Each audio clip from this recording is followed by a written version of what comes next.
Okay, so here's another topic from Alex that we cover, or that you guys are ready to learn. The idea that you can take different ions and create empirical formulas from them, from mixing them up. So to do that, what you will need to do is kind of create a box, like a Punnett square. And that box is going to try to combine and organize ions that are cations and ions that are anions. So I'm going to list, like over here, the cations that are listed, Fe2 plus and nickel 4 plus. And I'm going to list the anions here, Cl minus, S2 minus. And what I'm doing here is I'm saying everything that's positively charged, I'm going to make a special row for them. And everything that's negatively charged, I'm going to make a special column for them.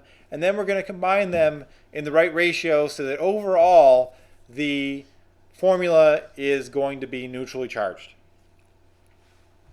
So every ionic compound formula has to be neutrally charged to be like proper. So an iron 2 plus cation would need 2 Cl minus cations in order to be neutral. That's pretty simple, right? So we have like a 2 plus charge. Whoops. So like a plus 2 charge from one iron, minus 1 Cl, minus 1 Cl. And that would give me a 0 charge overall. So I need one of these irons for every 2 of these Cls. So that would be written as FeCl2.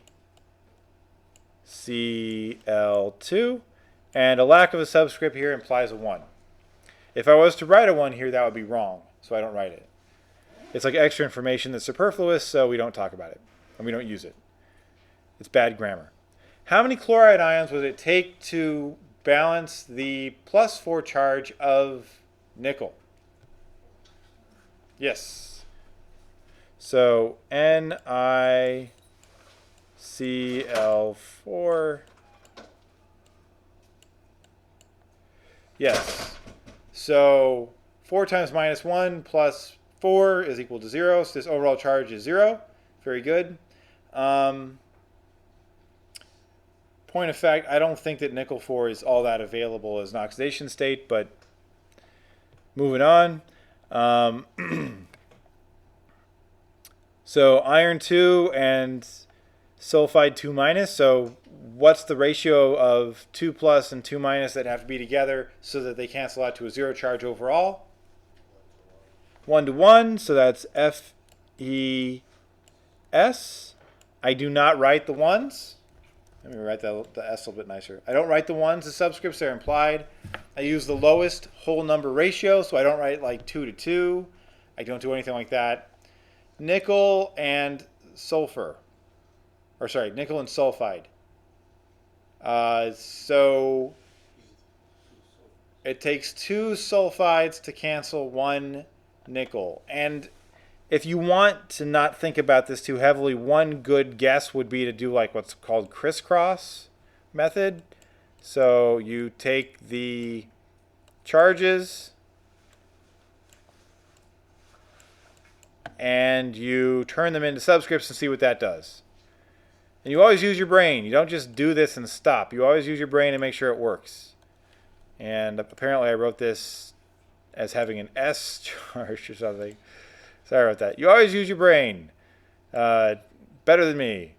And you crisscross these superscripts to make them into subscripts. So Ni2S4. So let's think about the positive charges that are contributed by 2 nickels. So that would be 4 plus 4 plus, that would be 8 plus total.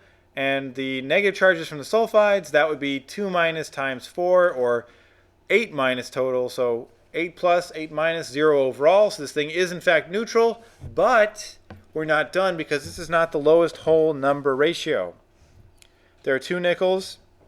For sulfides, you can actually write this more simply since they're both multiples of 2. So we could divide them both by 2. 2 divided by 2 is 1. So nickel 1. I'm not going to write the 1 because it's implied. And sulfur, 4, if we divide that 4 by 2, we get 2. And that is the correct formula.